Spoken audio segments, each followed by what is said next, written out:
আমরা কিভাবে জিরা পানি বানাবো।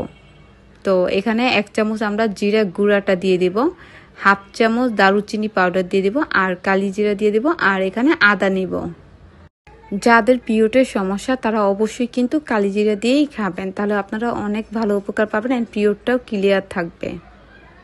তারপর এখানে আমরা পানি দিব, পানিটা যার যার পরিমাণ করে দিবেন তাহলে সবচেয়ে সুবিধা হবে। পানি যখন গরম হবে তখন আমি যে যে জিনিসগুলো নিয়েছিলাম ওইগুলো সব এখানে দিয়ে দিব। 8 মিনিট ফুটিয়ে নিতে হবে। তারপর ছেঁকে নেবেন, একবার ছেঁকে নেবেন। সকালে 1 গ্লাস খাবেন, রাতে ঘুমানোর আগে 1 গ্লাস খাবেন, আর বাকি যেগুলো থাকবে ওগুলো ফ্রিজে রেখে দিতে পারেন, পরের দিনও খেতে পারবেন, সমস্যা নেই।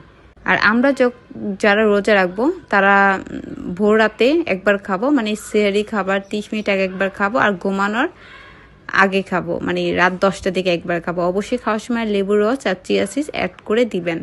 আর সবার উদ্দেশ্যে বলতেছি, যারা আমার স্লিম টিটা নেননি ওইটা খুবই ভালো কাজ করে, আপনারা খুব সহজ ওইটা খেয়ে ওজন কমাতে পারবেন। অ্যান্ড আপনারা যদি রোজার সময় ভুল কিছু খান তাহলে ওয়েট কমবে না। আমার নিজের বানানো স্লিম টি আছে, আপনারা চাইলে নিতে পারেন।